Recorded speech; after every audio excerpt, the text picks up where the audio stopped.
He laughed at me, right there, in front of all our friends at the gala. The kind of laugh that cuts through the air and leaves a sting that no compliment could ever erase. I could feel every eye turned toward us, some curious, some amused, some pitying, as he whispered his cruel little jokes, trying to make me look small. Little did he know, the night wasn't over, and what came next would change everything. Stick with me while I share my story, and if it touches you, don't forget to support our channel by hitting that subscribe button, dropping a like, and sharing it with the people you care about. I had spent months organizing this gala, carefully planning every detail, making sure everything from the decor to the lighting reflected perfection. As an event planner, this was more than work, it was my passion, my art, the thing that defined me outside of being someone's wife. Derek, on the other hand, walked in like he owned the room. Charming, confident, always wearing that easy smile that made people believe he was the hero of every story. But behind that smile, there was arrogance, the kind that feeds on belittling others to make oneself feel taller. And that night, I was his favorite target. The room sparkled with golden chandeliers and polished marble floors, guests in elegant gowns and sharp tuxedos chatting and laughing, a soft hum of music filling the background. I should have been proud. I should have been glowing. But every time someone approached to compliment me, Derek would lean in, voice low but loud enough for a few people to hear, and throw in a little jab. "Claire really thinks she can handle everything on her own," he said to one guest, smirking. "Remember the Henderson project? That disaster last year?" His words felt like needles, precise and public, slicing through my confidence. I forced a smile, letting the complimented guest think it was a private joke, but inside, I felt humiliation simmering. My achievements, years of hard work, late nights, the countless hours spent organizing events, building relationships, and proving myself in an industry that often dismissed women, were reduced to fodder for his amusement. It stung more because no one intervened, they watched politely, some exchanging uneasy glances, unsure whether to step in or laugh along. At that moment, a mixture of anger and clarity settled inside me. I realized this was more than embarrassment. This was a test. Not of my patience, but of my resolve. I couldn't control his behavior, and I couldn't undo the laughter ringing in my ears, but I could control what came next. I could reclaim the night, my dignity, and the respect that he so casually tried to strip away. Every jab, every mocking comment, only sharpened my focus. That night, what Derek thought was a simple opportunity to humiliate me would turn into a stage for my truth, my voice, and the revelation of the strength he never saw coming. And as I took a deep breath behind the glimmering curtains, I knew he had no idea how powerful the next moments would be. I still remember the day Derek and I met. It was at a small art gallery in downtown Manhattan, and he had that effortless charm that made everyone around him feel like they mattered. He laughed easily, smiled warmly, and had this way of making you feel seen. I was drawn to him instantly, thinking I had found someone who could match my ambition and passion for life. Our early days were full of late-night dinners, walks in the park, and endless conversations about dreams, careers, and the future. He listened, really listened, and I believed that he genuinely celebrated my successes alongside his own. But little by little, small things began to surface, subtle enough that I often brushed them off. He had a habit of minimizing my achievements in private conversations, joking about my work in a way that made him seem superior. At first, it was easy to excuse. I told myself he was teasing, that he didn't mean anything by it.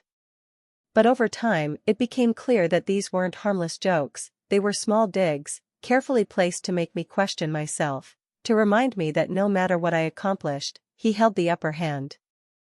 I remember one evening, just a week before the gala, when I proudly showed him a proposal for a high-profile client. He leaned back, arms crossed, smirked, and said, "You really think they'll take this seriously? Don't get your hopes up, Claire." His tone was light, almost playful, but the sting lingered long after the words left his mouth. It wasn't just the words, it was the way he looked at me, as if he were amused by my ambition rather than proud of it. That moment, like many others before the gala, planted a seed of hurt that I carried with me. Despite all of this, I didn't let it show. I refused to give him the satisfaction of seeing me crumble. I hid my hurt behind smiles, nods, and reassurances, pretending everything was fine even when it wasn't. Inside, though, I was already preparing myself mentally, building a quiet strength that he could never see. I told myself that one day, I would make him see the consequences of underestimating me. I would show him that belittling me only fueled the fire I carried inside. That fire became my motivation. Every small humiliation, every private jab, became a reminder of what I deserved: respect, recognition, and dignity. I began to plan, not out of malice, but out of necessity, to reclaim my voice and my presence in a life where he had tried to make me feel invisible. In that quiet resolve, I found clarity. I didn't need to shout or fight in the moment. I just needed to wait, prepare, and ensure that when the time came, my actions would speak louder than any words he had ever used against me. The gala night finally arrived, and the room looked like something out of a dream. Crystal chandeliers hung from the ceiling, casting soft light over polished marble floors. Tables were draped in white linen, each centerpiece a delicate arrangement of roses and candles. Guests moved gracefully around the room, their laughter and conversation mixing with the soft music playing in the background. Everyone looked elegant, men in sharp tuxedos, women in flowing gowns that sparkled under the lights. I stepped into the room, feeling a mix of pride and nerves. Months of preparation had gone into this event, and everything seemed perfect. But as soon as Derek noticed me, his expression changed. That same smirk appeared, the one I had learned to recognize as the start of humiliation. It wasn't long before he began his subtle attacks, disguised as jokes but full of sharpness. During the speeches, when it was my turn to be mentioned, he leaned toward one of our friends and whispered loud enough for nearby guests to hear, "Claire's always trying too hard, isn't she? Overambitious as usual." The words landed like stones, and I could see the brief flicker of surprise on some faces, followed by polite laughter. My cheeks burned, but I refused to react. Every jab, every mocking comment, was a test, and I wasn't about to fail. As the evening went on, Derek's comments continued.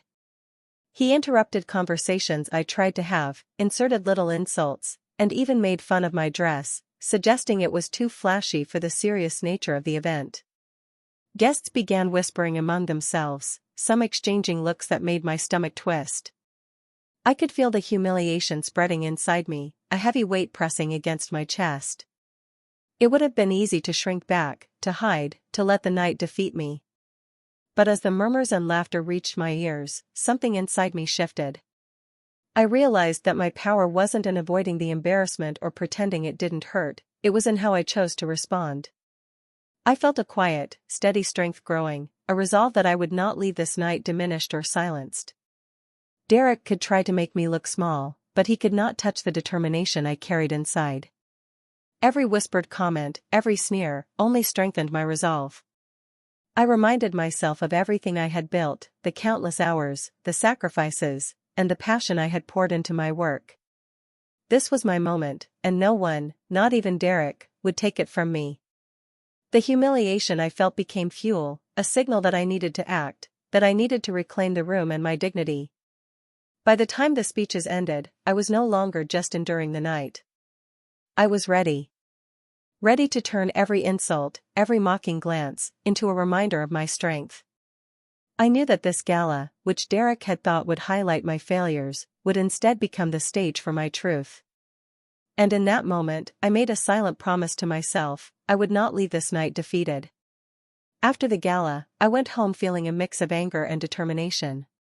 The sting of Derek's mockery was still fresh, but beneath it, I felt something stronger, a drive I couldn't ignore. I thought about the people who had always believed in me, who had seen my worth even when Derek tried to diminish it.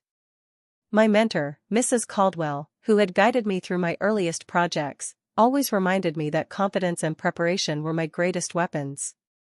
My friends, colleagues who had quietly supported me over the years, had witnessed my dedication and hard work. Their faith in me gave me courage I hadn't fully realized I still carried. I knew I couldn't let this humiliation pass without response, but I also knew that my response had to be smart. It had to be powerful without being petty, firm without being cruel. I spent hours thinking, writing, and rewriting what I would say when the moment came. Every word had to land, every detail carefully crafted.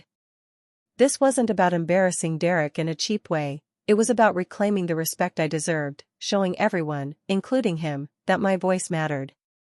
I practiced in front of the mirror late into the night, imagining the crowd, imagining Derek's smirk turning into shock. I tried different tones, different pauses, testing which words would cut through the tension without losing my composure. Each repetition made me more confident, more aware of the power I held when I spoke my truth. The adrenaline mixed with fear, and the fear only made me sharper. I reminded myself that this was more than just a moment of revenge. This was my chance to restore my dignity, to ensure that no one could ever dismiss me again. The stakes were high. If I failed, if my words faltered, or if I lost my composure, I could risk my credibility forever. I would not only lose the respect of the guests and my colleagues, but Derek would have succeeded in making me appear weak and overambitious once more. That thought alone made my determination stronger. I couldn't let months of hard work and years of perseverance be overshadowed by his arrogance. Late into the night, I mapped out my plan in detail. I decided exactly when I would step onto the stage, how I would begin, and the key points I wanted to highlight, my contributions, my dedication, the truth about Derek's arrogance. I rehearsed gestures, tone, and timing, ensuring that every moment would feel natural but powerful. It wasn't just about what I would say, it was about how I would carry myself, projecting calm confidence in a room that had seen me mocked just hours before. By the time I finally went to bed, I felt a sense of clarity I hadn't felt in weeks. I wasn't angry anymore, I was focused. The plan was set, and I knew that when the moment came, I would step forward not just as Derek's wife, but as a woman who refused to be silenced, a woman ready to reclaim her life and her respect. The night of the gala arrived again, and the air in the grand ballroom was thick with excitement and chatter. Guests moved gracefully, glasses of champagne in hand, laughing and mingling as Derek took the stage. As soon as the spotlight hit him, he began speaking, his voice smooth and confident. He talked about his career, his achievements, his charm, filling the room with a sense of admiration.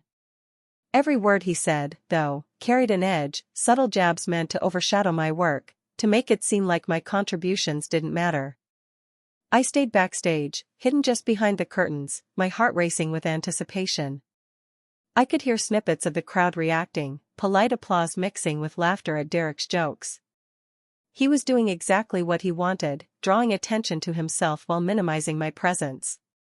It stung, the way he casually dismissed the hard work I had poured into the projects, the nights I had sacrificed sleep, and the dedication I had shown. Each comment felt like a cut, but I refused to let it break me. Some of our friends and colleagues glanced toward the curtains, sensing the tension, their whispers floating faintly to me.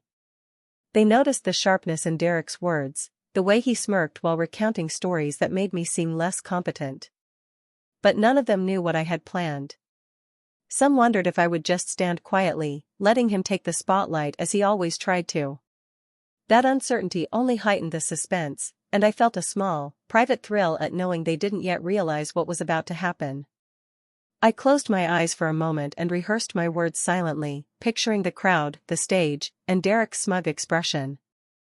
I imagined every line landing exactly where I wanted it, every pause drawing attention, every truth piercing the arrogance he carried so confidently. My hands were steady, though my pulse raced, my mind was focused, analyzing timing, tone, and the effect each sentence would have. I reminded myself of the months of preparation, the rehearsals, and the quiet determination I had built in the days leading up to this night.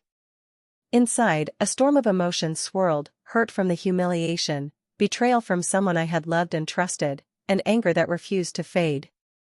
But beneath all of it, there was determination, a strong, unwavering resolve.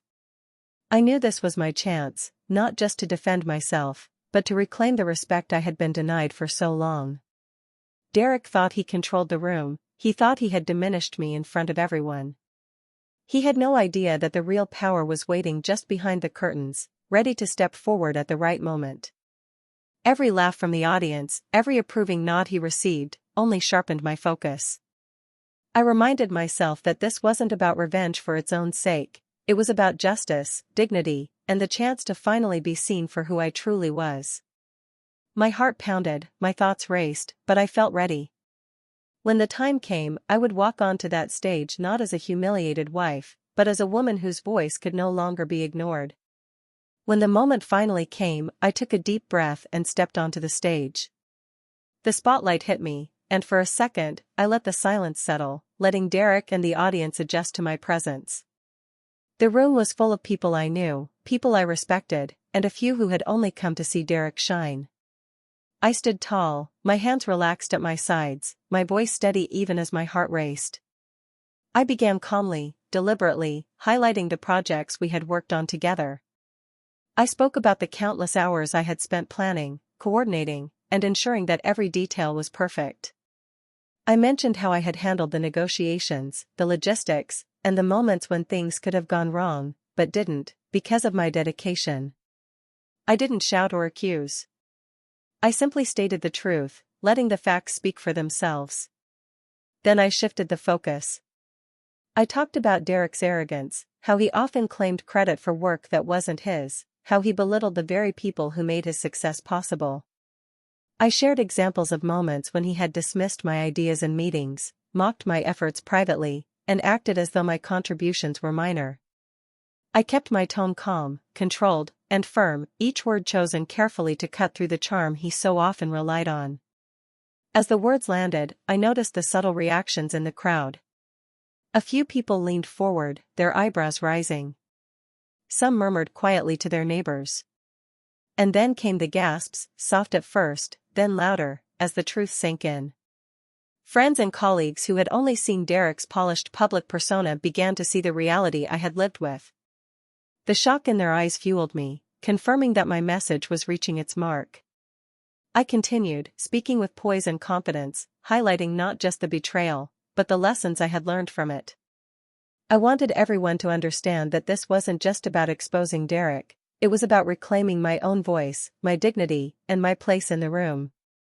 I could see him on the other side of the stage, trying to regain his composure, his confident smile faltering. His eyes darted nervously, searching for a way to regain control, but there was nothing he could do. The contrast between us was clear. He was flustered, awkward, and unsure, while I stood steady, calm, and unapologetically honest. The crowd's attention had shifted completely, no longer on him, but on the truth I was revealing. The room that had once celebrated his charm was now listening to reality, and I could feel the weight of my vindication settling over me. By the time I finished, the applause was hesitant at first, then grew louder, sincere, and supportive. I had not only reclaimed the narrative but had also shown everyone, including Derek, that mockery and arrogance could never silence the truth. That night, I stood on that stage not as the woman he had tried to diminish, but as someone he could never underestimate again. As my words settled in the room, Derek tried to regain control. He cleared his throat and opened his mouth, attempting a confident remark, but the words came out uneven, stammering, lacking the charm he usually relied on. His hands shook slightly, and for the first time that night, the carefully crafted persona he carried everywhere faltered. He glanced at the audience, hoping for some kind of support, but most eyes were on me now, following every detail of what I had just revealed. I could see the subtle shifts around the room. Friends who had been polite and unsure moments ago began to turn their attention away from him, their expressions now reflecting recognition of my contributions and disappointment in his arrogance. Colleagues whispered quietly to each other, nodding in acknowledgement of the truth I had shared. Even some of the guests who had never seen my side of things before looked at Derek with a new perception, one that exposed the gap between his public charm and his private behavior. Derek's attempt to cover up his embarrassment only made things worse. He stumbled through sentences, repeating himself, offering weak explanations that no one truly believed. His usual ease was gone, replaced by tension and uncertainty. It was as if the stage itself had turned against him, revealing the cracks in the carefully built image he had spent years cultivating. I watched quietly, my poise unshaken, letting the moment speak for itself. There was no need to raise my voice or attack him further, the truth had done all the work. The emotional satisfaction of that moment was profound. This was public, undeniable, and dignified. I hadn't sought revenge through humiliation or anger, but through clarity and truth. Derek could no longer pretend he was the accomplished, untouchable man everyone believed him to be. His arrogance had been exposed, his power diminished, and it all happened in front of the people who mattered.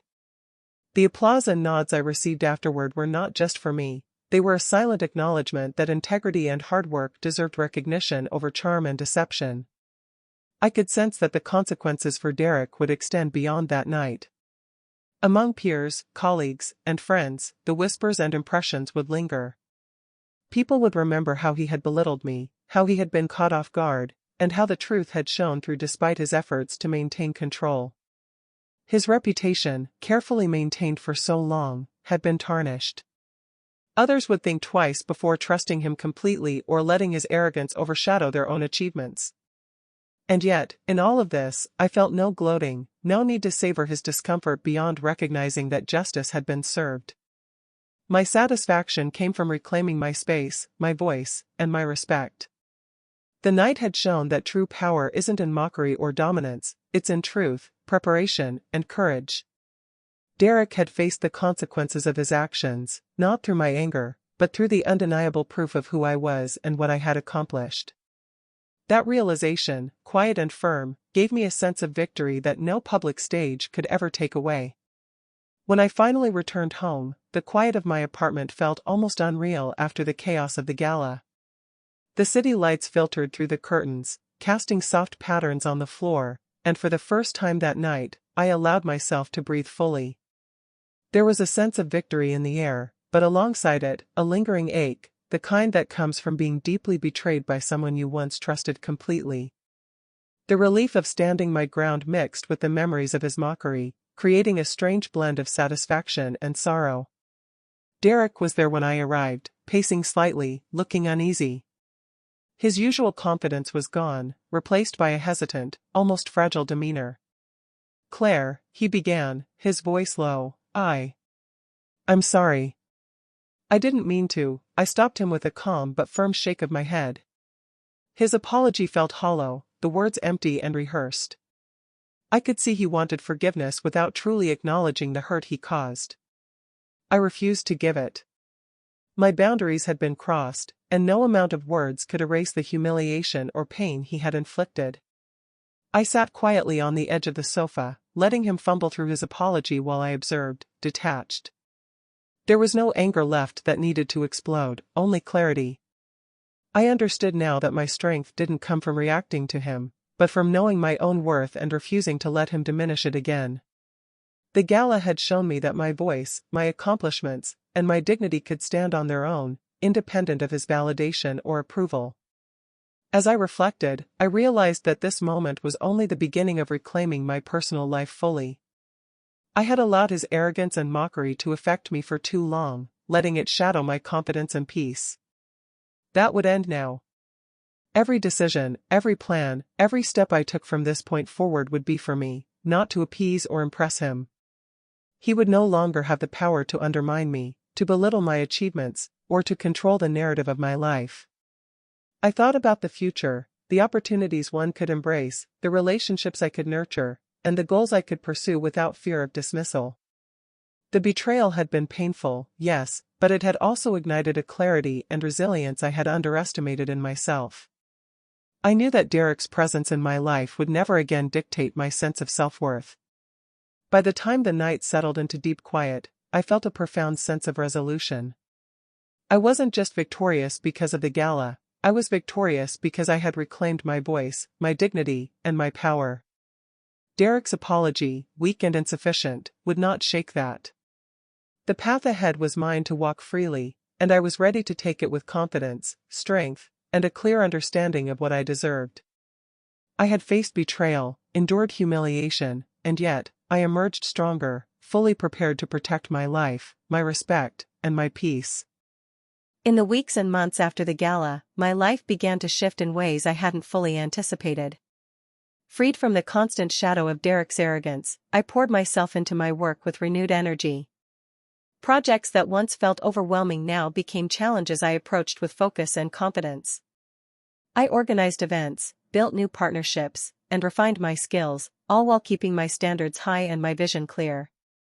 Every success, no matter how small, reminded me that I was capable on my own, that my achievements were real and deserved recognition. Friends and family noticed the change immediately. They commented on my confidence, my poise, and the calm determination I carried into every room. Some offered practical support, helping with networking, providing advice, or simply celebrating victories with me, while others provided quiet encouragement, letting me know I wasn't alone. Their belief in me strengthened my own self-respect and reinforced the realization that I didn't need Derek's approval to feel valuable or accomplished. I began to enjoy life in ways I had neglected before.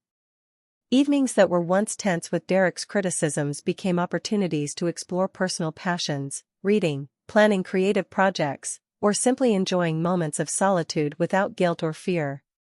Each day, I reminded myself that the power I had been denied for so long was mine to claim, and I didn't need anyone's permission to take it. This awareness grew steadily, a quiet force that shaped my decisions, my ambitions, and my confidence. The betrayal I had endured, which once felt like a wound too deep to heal, became fuel for my growth. I used the lessons I had learned to navigate challenges with poise and strategy. When faced with obstacles, I approached them with patience and clarity, drawing strength from the knowledge that I could rise above humiliation and deceit. Every success became a testament not only to my skills but to my resilience, proving to myself that independence and strength were built, not given. Over time, Derek's influence on my life diminished entirely. I no longer worried about his reactions, no longer sought his approval, and no longer allowed his presence to shape my confidence. I realized fully that validation was something I generated within myself, through action, effort, and integrity. This realization brought a deep sense of freedom, one that I carried into every interaction and every decision. By embracing my career, passions, and the support of those who genuinely cared for me, I rebuilt a life rooted in respect, achievement, and independence. The betrayal that had once caused pain became the catalyst for growth, teaching me lessons in resilience, patience, and self-reliance. I understood, with certainty, that my worth was never tied to anyone else's opinion, and that the future I wanted was entirely within my control. Step by step, I reclaimed my life, and in doing so, discovered a strength I hadn't fully known I possessed. A year had passed since that night, and the memory of Derek's mockery no longer carried the sting it once did. Instead, it reminded me of the strength I had discovered in myself, the voice I had reclaimed, and the worth I had always carried, even when someone tried to convince me otherwise. He had believed that humiliating me would break me, that public ridicule would silence my ambition. But it didn't. It only revealed the power I had been nurturing quietly all along. I often thought about the betrayal, about how someone so close could undermine me so completely. It was painful, yes, and it left scars, but it also taught me a vital lesson: betrayal doesn't define your story. What defines you is how you respond, how you rise, and how you claim your space despite the hurt. I realized that my life was mine to shape, that my happiness and success were not dependent on someone else's approval, and that my voice mattered more than the fear of judgment or criticism. Derek's reputation had suffered quietly but permanently. Among colleagues and peers, whispers followed him, small reminders of the night the truth had been revealed. He no longer commanded the unquestioned respect he once enjoyed. People remembered how he had tried to belittle me, and they remembered the clarity and courage with which I had responded. While I didn't need to celebrate his downfall, I could see that justice had taken its natural course, leaving him to reckon with the consequences of his arrogance. My focus, however, was no longer on him. It was on me, on the life I had built, and the legacy I wanted to create. A year later, I found myself hosting my own gala, an event entirely under my direction. The room was elegant, lively, and filled with people who respected me for who I was and what I had accomplished. I moved through the crowd with confidence, greeting guests, overseeing details, and enjoying the satisfaction of knowing that everything reflected my vision, my work, and my integrity.